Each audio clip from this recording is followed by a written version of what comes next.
ونصلی ونسلم علی رسولہ الکریم۔ اللہ رب العالمین کی ذات میں شرک کے حوالے سے بات چل رہی تھی۔ یہودیوں نے عزیر علیہ السلام کو اللہ کا بیٹا قرار دیا، عیسائیوں نے عیسیٰ علیہ السلام کو اللہ کا بیٹا قرار دیا۔ کئی عیسائیوں نے ثالث و ثلاثہ عیسیٰ علیہ السلام، مریم علیہ السلام اور روح القدس کو اللہ قرار دیا، اور کئی عیسائیوں نے یہ کہا کہ ان اللہ هو المسیح ابن مریم، اللہ ہی مسیح ابن مریم ہے۔ مشرکین مکہ نے فرشتوں کو اللہ رب العالمین کی بیٹیاں قرار دیا، اللہ اکبر۔ اور فلاسفہ نے عقول عشرہ کو اللہ سے نکلی ہوئی قرار دیا، اور ان کا یہ عقیدہ ہے کہ اب ساری دنیا کا نظام یہ عقول عشرہ ہی چلاتی ہیں، اللہ رب العالمین نہیں چلاتے۔ اور ہندوؤں نے کروڑوں چیزوں کو خدا بنا کر، معبود بنا کر اس کی پوجا اور پرستش کی۔ بہت سے مسلمانوں نے رسول مکرم صلی اللہ علیہ وسلم کو اللہ کے نور سے پیدا کیا ہوا نور قرار دیا، اور بہت سے مسلمانوں نے محمد الرسول اللہ صلی اللہ علیہ وسلم کو اور اللہ تعالیٰ کو ایک ہی ذات قرار دیا، اور بہت سے مسلمانوں نے رسول اللہ صلی اللہ علیہ وسلم کو اور ائمہ اہل بیت رضی اللہ عنہم کو اللہ کے نور سے پیدا ہوا قرار دیا۔ تو یہ سب کچھ اللہ رب العالمین کی ذات میں شرک ہے۔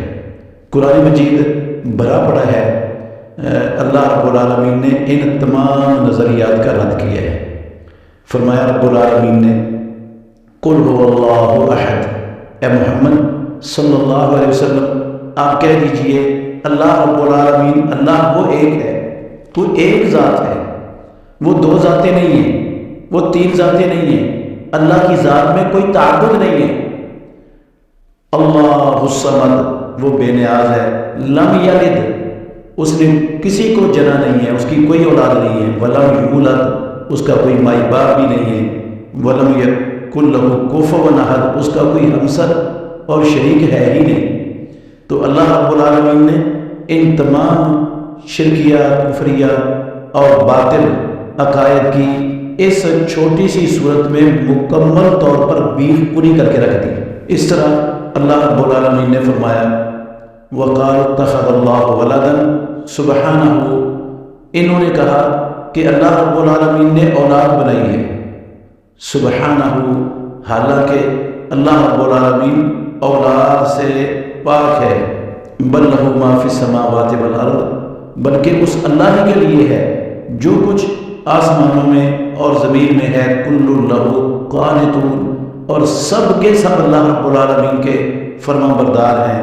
تو اللہ رب العالمین کی پوری مخلوقات، آسمانوں زمینوں کی ہر چیز، وہ اللہ رب العالمین کی فرما بردار ہے، اس کو اولاد بنانے کی کیا ضرورت ہے؟ یہ سورہ بقرہ میں 116 نمبر آیت ہے۔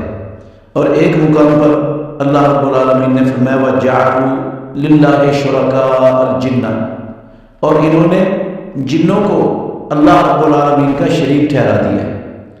وَخَلَقَهُمْ، حالانکہ اللہ رب العالمین نے ان کو جنوں کو پیدا کیا تھا، وہ ان کا خالق ہے، تو اس مخلوق کو بلا کر اللہ رب العالمین کے ساتھ شریک بنا دیا۔ وَخَلَقُوا لَهُ بَنِينَ وَبَنَاتٍ، اور اللہ رب العالمین کے لیے انہوں نے بیٹے اور بیٹیاں گھڑ دیے۔ سبحانہ، اللہ تعالیٰ پاک ہے، وَتَعَالَى عَمَّا يَصِفُونَ، اور بلند ہے اس سے جو وہ اللہ رب العالمین کا بیان کرتے ہیں کہ یہ اللہ کا بیٹا ہے، یہ اللہ کی بیٹی ہے، یہ اللہ کی اولاد ہے۔ اللہ رب العالمین کے حوالے سے، تعلق سے جس کو وہ اللہ کا جز اور اللہ کی اولاد قرار دیتے ہیں، اللہ رب العالمین ان ساری چیزوں سے بلند ہے۔ بدیع السماوات والارض، وہ آسمانوں اور زمینوں کو بغیر نمونے کے پیدا کرنے والا ہے، آسمانوں زمینوں کا خالق ہے وہ۔ انا یکون لہ ولد، اس کی اولاد کیسے ہو سکتی ہے؟ ولم تکن لہ صاحبہ، اور اس کی تو بیوی نہیں ہے۔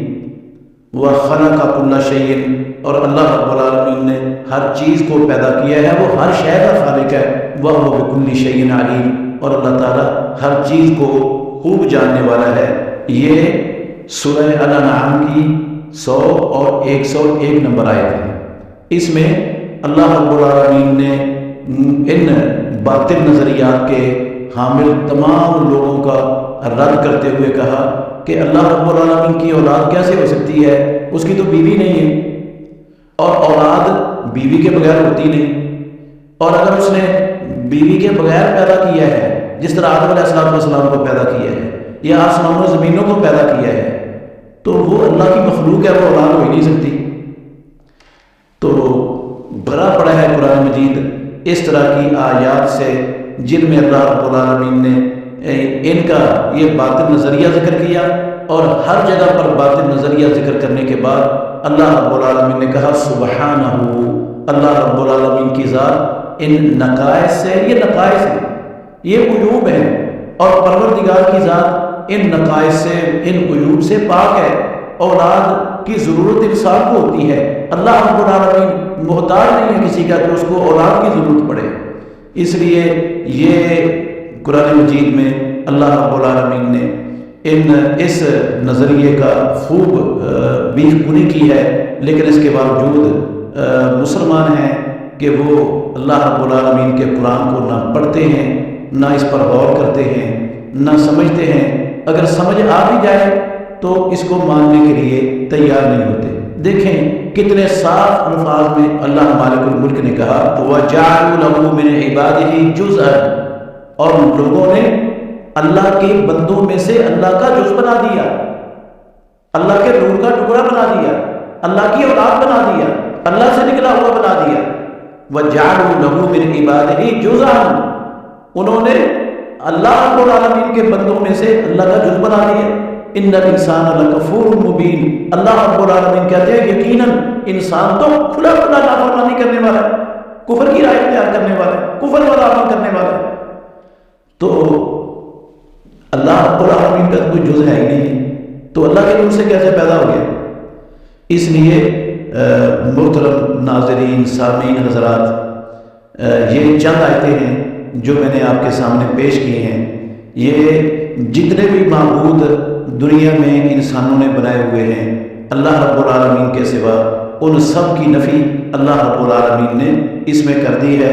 وہ صرف ایک معبود ہے اللہ کے سوا، پوری کائنات میں، مخلوقات میں اللہ رب العالمین نے کسی اور کو معبود قرار دیا ہی نہیں، بنایا ہی نہیں۔ جب کلمہ پڑھنے والے، اپنے آپ کو مومن اور مسلمان کہلانے والے کسی کو اللہ رب العالمین کا جز قرار دیں گے، اللہ کا کے نور کا ٹکڑا قرار دیں گے اور اللہ ہی قرار دے دیں گے، تو یہ پہلے لوگوں کی طرح کا سری شرک ہو جائے گا، جس کو اللہ رب العالمین نے قرآن مجید میں شرک بھی قرار دیا اور کفر بھی قرار دیا، کوئی فرق بھی باقی نہیں رہ جاتا۔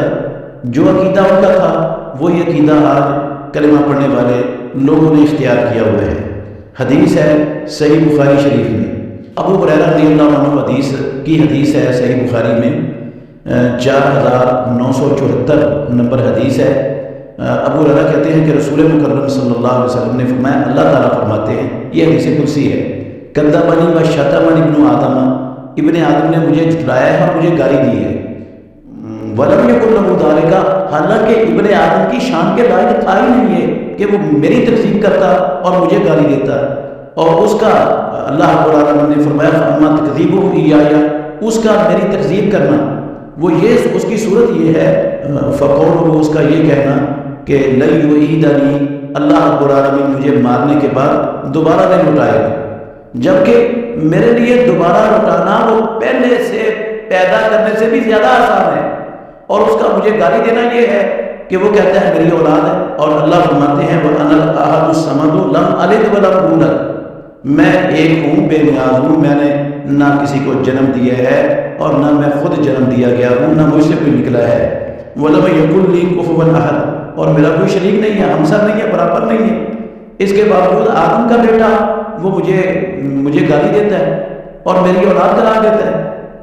تو یہ صحیح بخاری شریف کی حدیث، اس سے بھی اس عقیدے کا رد ہوتا ہے، اور یہ اللہ کی تکذیب اور اللہ کو گالی دینا ہے، اللہ رب العالمین کا کسی کو جز قرار دینا، تو یہ اللہ کی ذات میں شرک ہے۔ اور ہمارے معاشرے میں مسلمانوں نے اللہ رب العالمین کی ذات میں شرک کی بھی کوئی کسر نہیں چھوڑی۔ اگلے کلپ میں اس کے چند حوالے انشاءاللہ الرحمن آپ کے سامنے پیش کروں گا۔